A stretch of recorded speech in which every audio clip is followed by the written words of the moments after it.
everyone watching and listening. I'm Kimberly, the current head of partnerships at Alhena. With us today, we have Ashu, the co-founder and CEO of Alhena, Hello, everyone. and Jake, who is the VP and Global Head of Operations and Business Development at Healy World.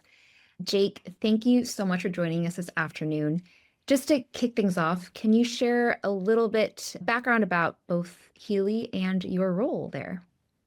Sure, yeah. So I started my journey here in Healy almost 5 years ago now, so late 2020. And Healy has a super unique product. I'm wearing it right now, it's a small wearable device.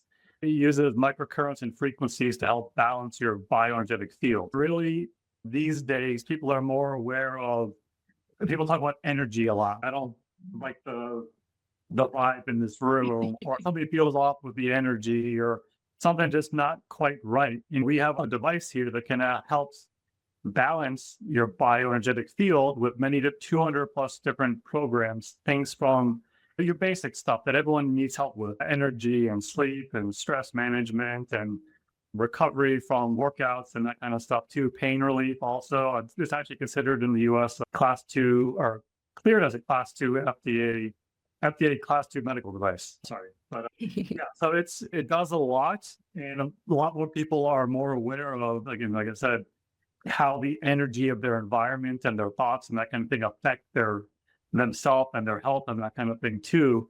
And so we're seeing a lot more interest these days. People, you used to have to explain to people what does this do and that kind of thing too. But people are like, oh yeah, okay, great. You have something that can help with that as well. So it's been a really great journey. We're very early into the sort of the product development life cycle of this product too, but there's such room for growth in this area too. People are wanting natural, non-chemical, non-prescription sort of ways to deal with things as a first option. Yes, of course, there's a need for some of these things as well. Why not try something like this first if you need help with some of these things in your life?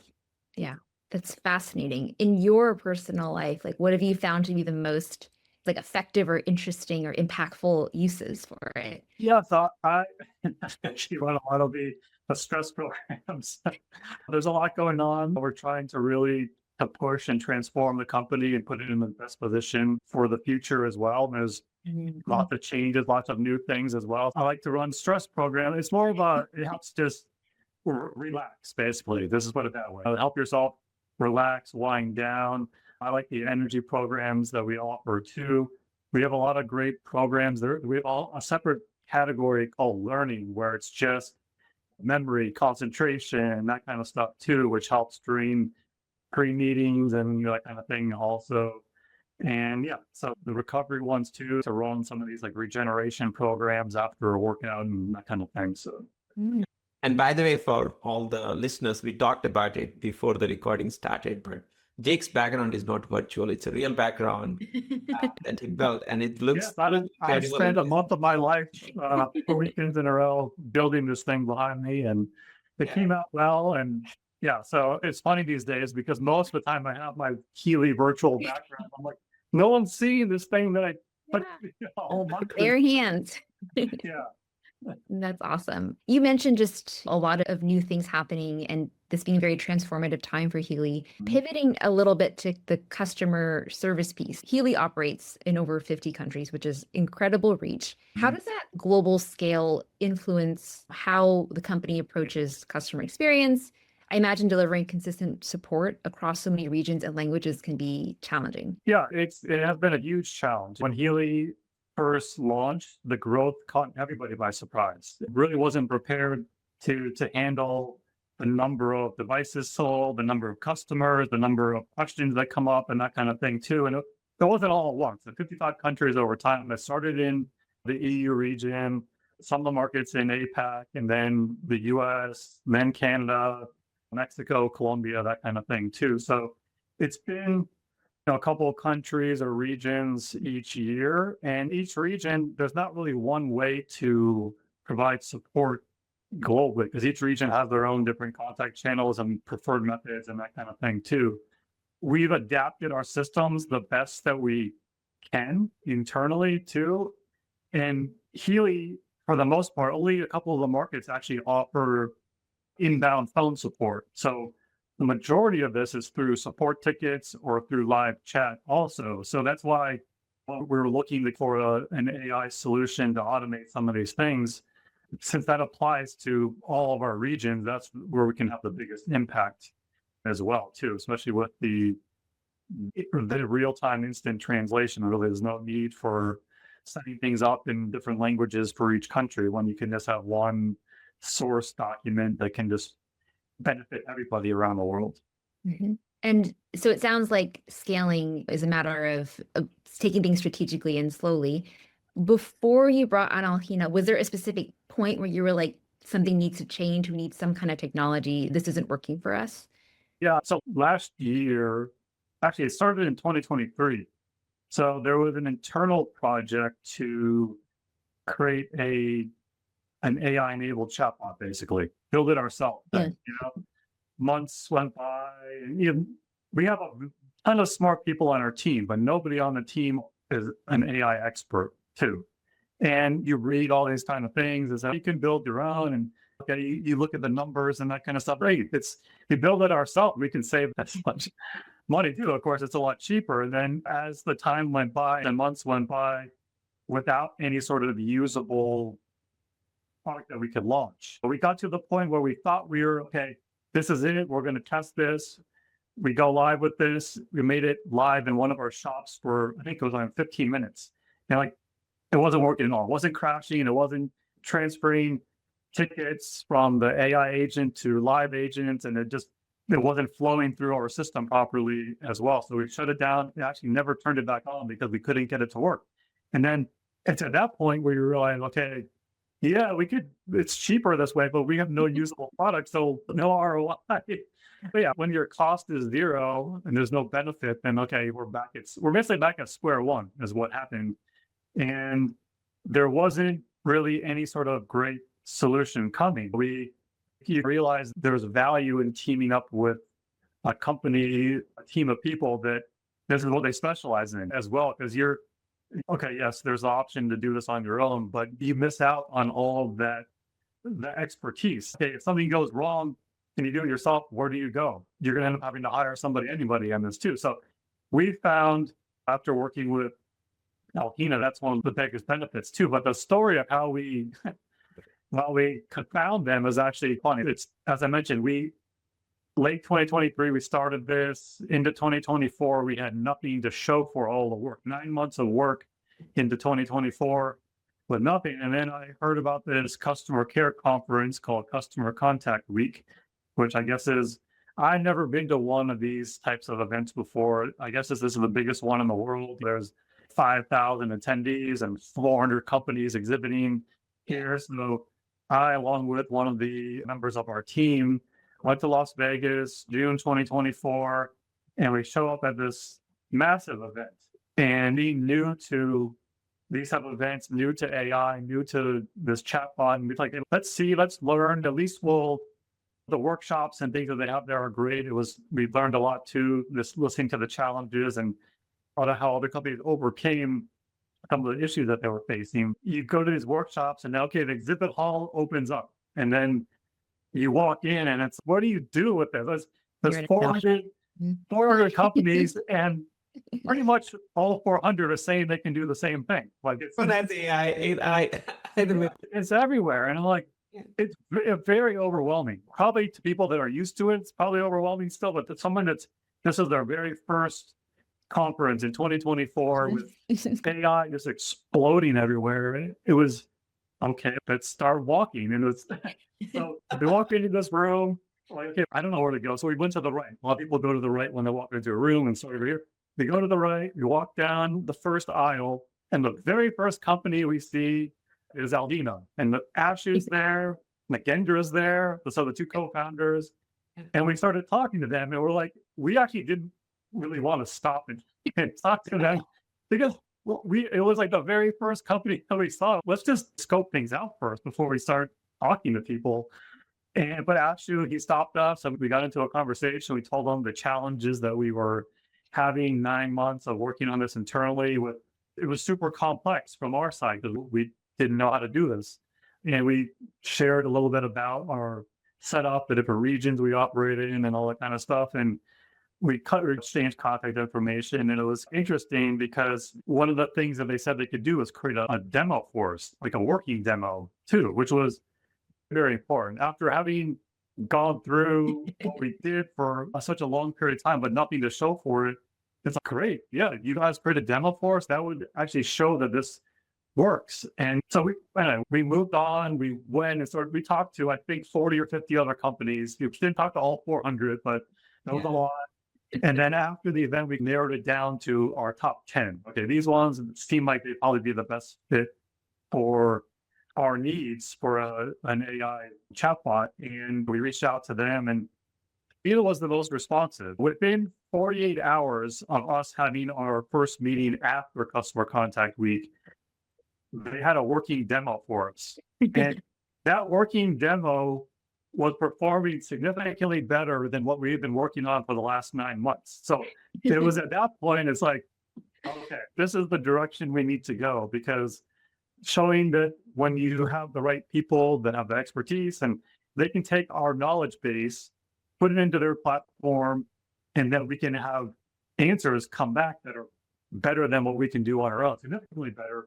It's like, okay, we've been going about this wrong in the past. This is the direction that we need to go. So that's what happened. Basically, it was mixed feelings too, because we spent 3 days, whatever, talking to all these different companies and hours of telling the same thing over and over again. And then after the event was done, after we spent another month or two talking to these companies, having meetings, for us to end up going with the very first company that we saw at Customer Contact Week, like, one, we could have saved a lot of time. It just, okay, you guys are in, let's go, we're done. But also in the space that we're in, energy, frequency, vibration, that kind of thing too. For me, there's a reason why we ended up there first as well. So it felt weird going with the very first company that we talked to, but I think it's the results that we've had so far prove that it was the right decision to make. So just to reinforce that point, Jake, I think we had a reward giveaway at the end of the event. So it was like a lottery, and we had a Oculus, that point, the latest and greatest Oculus to give away. And out of all the people that could have won, it was Anna, your colleague, she won that Oculus giveaway. And so the universe was indicating that we are all signs were pointing us toward Alhena. And it was, again, we talked to a lot of companies and we narrowed it down to 10. And Alhena was the only one that offered to put together a working demo for us. Also, so that was a very big thing, because we needed to see that this thing works before we get into long-term contracts and negotiations and whatever with some of these other companies. And Alhena was like, okay, here it is. Here's your data. It works. Here's the playground. Do whatever you want with it. Ask what other questions you want too, which was that kind of just proved that this wasn't just them talking and saying what they can do and promising things and whatnot. It was actual real stuff, our information, our data, our questions with good answers coming back. So that was one of the biggest things that Alhena had going for them too, when we were following up after those initial meetings in Customer Contact Week. Yeah. I have to say, I joined Alhena a few months ago, and CCW 2025 was like my second week here. And as one of the vendors, I was also extremely overwhelmed. So it was just such a full room. So definitely understand. And it sounds like it was important for your team to go through the chatbot building experience, to learn what it took and what you wanted, and then to also, I think, verify by like testing out all the other potential vendors as well. So definitely not wasted time. No. When it comes to, so it sounds like your team was on the ground testing Alhena with you. Did you encounter any skepticism or need to kind of overcome any resistance internally to bringing on an AI chatbot? Yeah, there was some for sure. The chatbot that was being developed was kind of the bulk of that work was being done in a different region. And of course, when you spend that much time on something, you want something to show for it. So it's not easy to just throw in the towel and say, no, this isn't the right way to do it. Okay, let's see if we can make this work. But so when we came to Customer Contact Week, it wasn't that we didn't go to with the mindset we're definitely going to have a solution coming out of this. We wanted to learn and see what was out there and what fits. But then again, that demo was okay, yes, we need to pursue this because we're not making enough progress doing it on our own. We continued to have the discussions of how this would be structured and that kind of thing. And then we did this locally first, just for the US and Canada markets too. So it was yes, the results so far are good, the testing's good, that kind of thing, but let's try it in 2 markets first. So there wasn't a decision, okay, we're going to do this global. This was just, let's try it out in some of our markets and see how it performs in an actual live environment too, not in our testing environment, before we decide if we want to do anything else. And yeah, the results were great. And again, any skepticism that there was early on quickly faded once people tested it themselves as well. Our product isn't the easiest thing to provide support for either. That's my background before Healy was in the dietary supplement world. So it was when someone asks questions about supplements or an energy drink or a beverage or whatever, it's pretty simple to give them the answer. With Healy, we're talking about, we have this device, which is our main device, but we also have a different version called our Mag Healy that looks like this. It uses magnetic fields as well, but there's many different things that we have, and we have 3 different apps that these devices connect to. And so it's something we have to account for a lot of environmental factors too. If you're drinking, there's no questions. You don't need Bluetooth in order to take your protein shake or whatever. Like, it's not part of the whole support equation to troubleshoot this issue. But for your device, this has to work with all the different smart devices and tablets. And sometimes people are connected to Wi-Fi and the signal in the house isn't great, or their Bluetooth got interrupted because there's other things happening around them. So we have to guide people through things that also aren't necessarily in our control too. Like, our device is working fine 99.9% of the time. There's nothing wrong with the device. It's some sort of other external factor going on here too. But we have to be able to guide people through the right troubleshooting steps, that if they aren't able to connect or aren't able to log in or whatever the case may be as well. So it's a lot of the answers. It's not, okay, here's my question, here's the answer. It's, okay, try this. Okay, this doesn't work. Okay, now try this. If this doesn't work, now try this. So it's all the way. So we named our chatbot Harmony. It goes with the frequency space sort of a thing.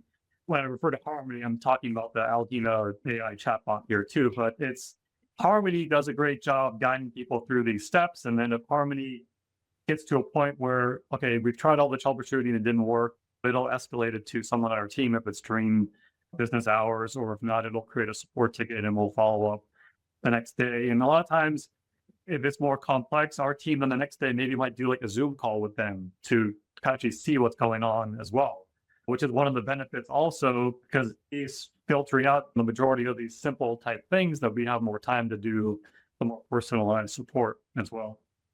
I love that. I think a finding that we've had is that the more complicated a brand's products are, the more helpful Alhena is in helping guide the customer through what can potentially be a very frustrating experience. You want them to feel like very taken care of as quickly as possible. So I'm glad to hear Harmony is doing a great job.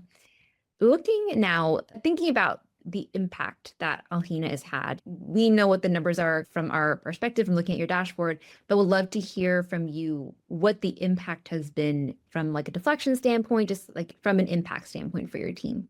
Sure. Yeah. Before we went live with this, we put together our own estimates for what we thought Harmony should be able to handle.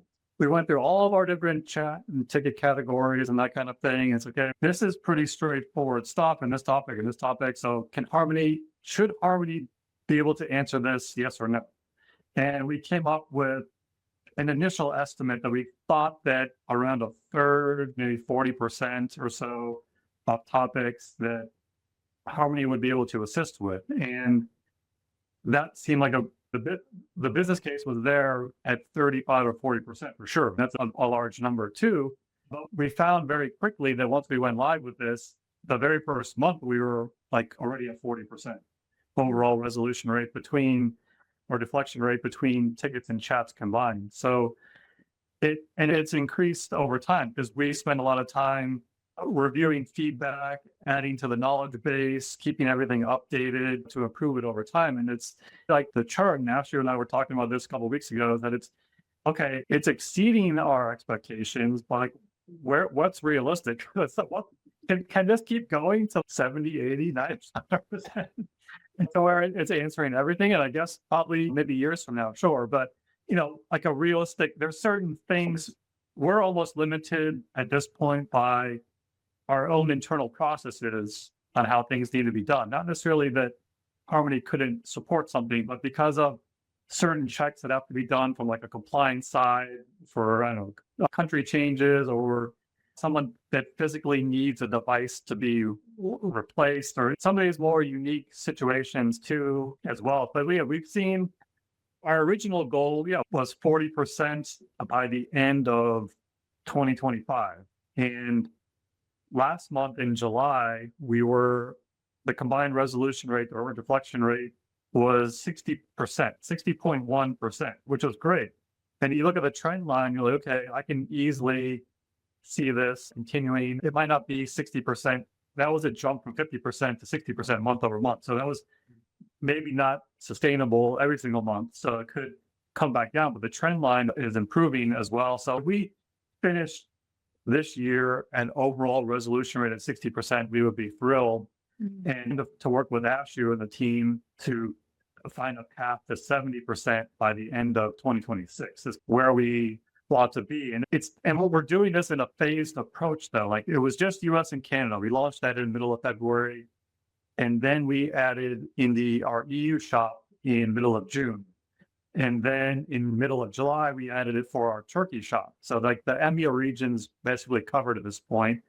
And when we go live with them, we saw like where the US was in February, March is where EMEA is right now in June, July. But we're seeing similar thing. It's improving from June to July. So far in August, it's improving over July also. So it takes time to get the knowledge base optimized, and each region has some different ways in how they handle some of our support topics and troubleshooting and different rules and regulations and that kind of thing that we have to be aware of as well. And then our next step is the APAC region, which we're working on right now. We're setting up 3 different profiles for the APAC region, with the 2 biggest ones being Japan. Japan, one of our biggest markets as well. So we're setting up a separate profile for them. And then also some of the other countries in APAC, Singapore, Thailand, Australia, New Zealand, Philippines. So there's a lot of other, Vietnam will be part of that too, but Hong Kong. So there's a lot of other countries coming on board. And when you talked the skepticism earlier, it's funny because when we first did this, I had a call with our managing director in Japan, and I was explaining Harmony and whatever. And the first thought was, it's probably not going to work that well with the Japanese language, and it's a little bit trickier, that kind of thing too. And so, okay, why don't you just test it out on our US shop? And of course, the knowledge base is different than what it might be for Japan, but a lot of our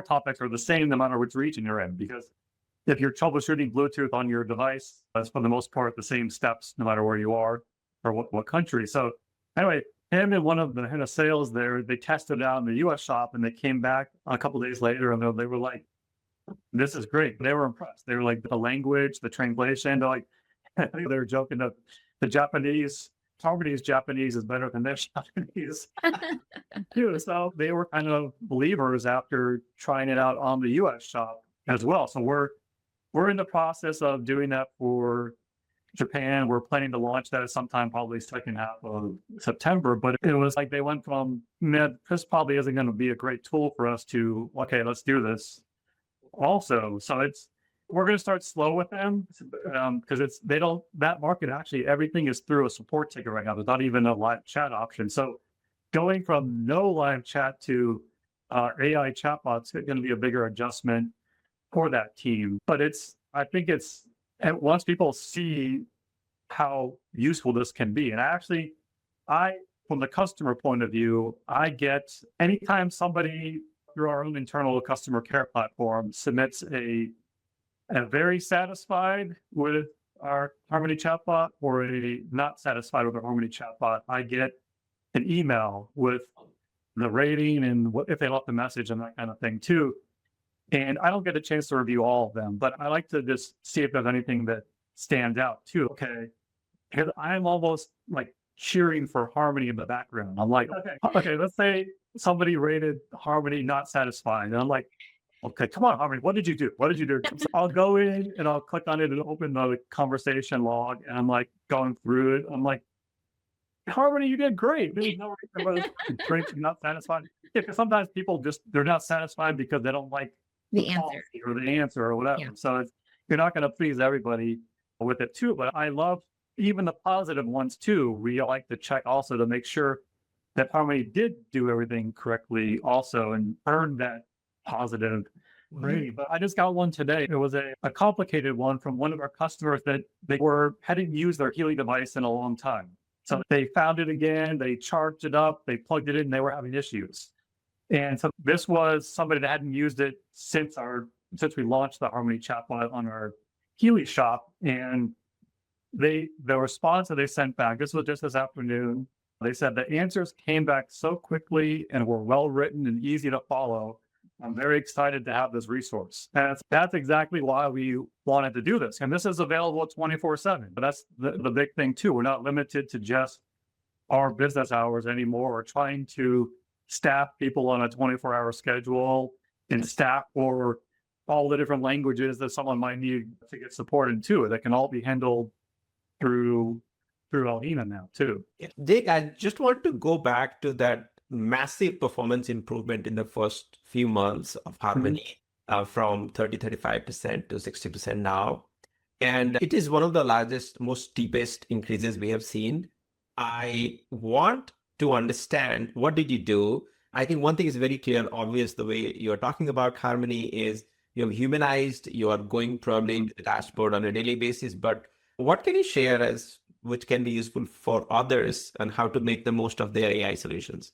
Sure. Yeah. And like going into this, we didn't have like extensive experience in this, but what we found what works is this isn't a set it and forget it. Okay, dump all of our stuff into the knowledge base and then walk away and never pay attention to it. Like we have someone assigned on our team that they don't go through every conversation, but they go through a large number of the conversations each day to review it. And then they add feedback. Sometimes it's very little things. Okay, it could have been answered a little bit different here, or okay, Harmony, we add different guidelines. And it's very easy in the Alhena admin section to review the conversations, add feedback, and then you can see for every single conversation or every single answer within the conversation where the source is too. If Harmony gave an answer that maybe it wasn't quite right, maybe something changed internally with our policies or something like that, and we forgot to update something. So you can see, okay, Harmony said this because it's pulled that information from this document in the knowledge base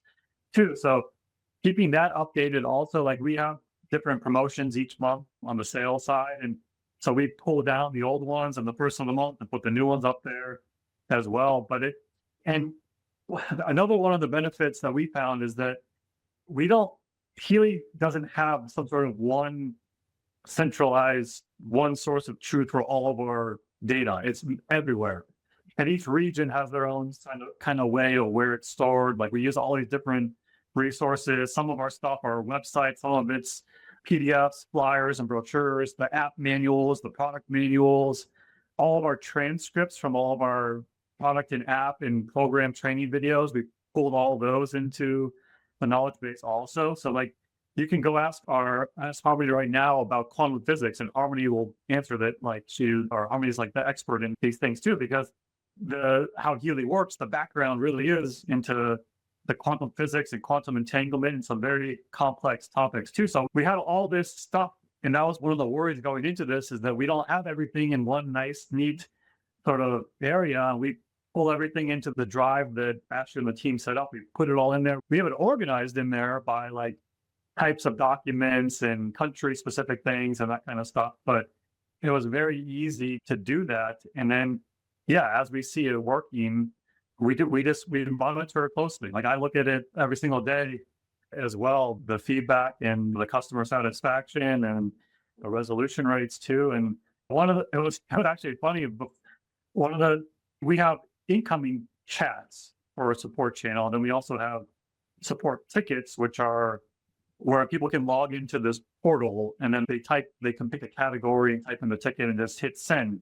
And when we started this whole thing, we didn't realize that Harmony was going to be answering the tickets too. So it was like, we got all the way to almost go live and okay, Harmony's actually going to answer all the tickets too? That's great as well, because it's no matter if it comes in through a conversation, through a chat conversation, or through a support ticket, it's one of these things that Harmony is the first person people hear from, no matter which channel it comes in. And yeah, there's different ways again. So it's really just someone needs to take ownership of this project internally as well. Like you can't, and you have to believe in it and be like, I think just have a positive mindset that this can work and will work too, because if people are skeptical, you can't have someone skeptical about it being in charge of maintaining it or whatever. They're gonna see a negative response and be like, see, I told you, it messed up or whatever. But yeah, it's been a learning process. We've learned a lot, but working with Ashu and the team in Alhena was really been great. Very responsive when everything's come up. We get stuck. Sometimes we try to do everything on our own now, as far as, okay, if Harmony answers something this way, and we prefer it to be this way, we try to make the adjustments ourselves. And most of the time we can. It's very easy to manage, but sometimes, okay, something's not right. It's not like we're missing something here. Why it's sending this to an agent when it could continue on, or whatever the case may be, something like that. And hey, what can we do to adjust the guidelines or adjust the knowledge base or the feedback in order for it to perform this way? And that's really the value there too, is having that team that we can go to and, okay, we're stuck. What else can we do here to keep improving this? That's awesome. Thank you so much for sharing. I'm sure it's going to be useful for others. Random question. Is Harmony the same name in all the languages you use? Is it a translation of Harmony for every region? So far in the regions, it's just called Harmony. It's not translated. So I don't know when we get to Japan or some of these other markets that we will, but for now it's the same name and look and feel. Like some of the other countries have different welcome messages because of different, and that's easy to customize too within the Alhena backend, as far as if there's different privacy policies and things like that people need to agree to, that kind of thing. But that can all be done easily. But for the most part, it's Harmony, our Healy World virtual assistant. That's how it's known around the world. Awesome. Is there anything that surprised you as you integrated Harmony like at this scale? And is there something that you would do differently in hindsight? That's a good question. No, like since we didn't really have, we've been learning along the way the whole time. So it's not like based off the results we're getting, I don't know that I would change anything as far as how we did it, other than do it sooner. Yeah. I think if we had attended one of these events earlier or that kind of thing, maybe we would have not spent so many months of our own time trying to figure it out. Because I think it was to just implement something like this earlier so we could see the benefits sooner too, because it has had a significant benefit so far. And it's at some point when you're at this event in 2024 and you feel like, we're really behind like some of this stuff, because there's so many companies out there selling these things and having these services available. So now I feel like we're finally at this point where we provide a good resource. And it's not just about the deflection rate and resolution rate, because it's super important for people to not be frustrated by the experience either. And that's why when we look at the customer happiness ratings, the customer satisfaction ratings too, that they're in a range right now that's pretty much the same as when tickets or chats are handled by our agents, our human agents too. So it's nice to see that it's not, sure, there's some people that as soon as they get to a chatbot, they just say, transfer me to a human. They don't even give it a chance. Yeah. You don't want to remove something like that, because they say it's one of the biggest things that gets people to trust using something like this, is to have the easy transfer to a human throughout the process if they get stuck or whatever the case may be. But that's only a small percent. We actually we were curious about that. So we looked at some reporting just last week of how many people do that. And I was worried it was going to be like, I don't know, 10, 20%, something like that. People are like, human, trust me, do you go away, robot, or whatever sort of a thing. But it was actually, I think, 4% of people try to go straight to, and it's usually the same people over and over again because they know the trick. That's okay. Or they just, but we try, even if they say that, we try to see people, yes, we will be happy to do that, but please at least let us know what it is that you're wanting to need assistance with so that we can get some sort of idea of what they need help with before it comes to somebody on the team. Yeah. I think they've probably been burned just before AI dealing with like declarative chatbots when you get stuck in this circle. And so it's Yeah. can be a very frustrating experience, I'm sure. Yeah, we actually, I just remembered, we did for a period of time for, I think, 6 months to a year, we had a menu-based, rules-based chatbot too, where it was predetermined categories and it could help with some stuff, but people got super frustrated by it, and that was quickly abandoned for this other solution. Yeah. Ashu, do you have any other questions? No, I wonder, this seems like a big win for you as a sales leader, operations leader. And what's next what else can we do at Alhena to take it? Maybe one thing we can do is move it to 80%, and so we can discuss. But is there something on your wish list that we could enable at Alhena to make it even better? From the support side, there's nothing major that really stands out. Of course, we want to see a successful implementation in the APAC region. Korea is actually one of our biggest markets too, but almost all their supports and orders and things are taken by inbound calls. So that was one of the things also that we were curious. They're not part of the initial APAC plan, but maybe it's something that once they see this actually working well in their region, then again, that they'll be more trusting to try something like this too. There's a possible the voice AI option also for the future as well, which could benefit some of the other markets that do focus more so on, Let's enable that.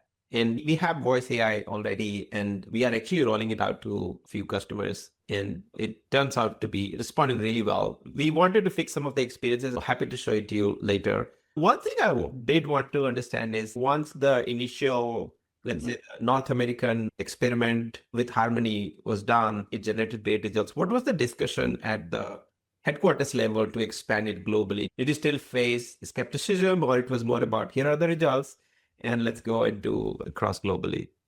We presented the results. We have regular project update meetings, and it was, okay, here's how Harmony is performing in the US and Canada markets. Here's the deflection rates. Here's what we're doing.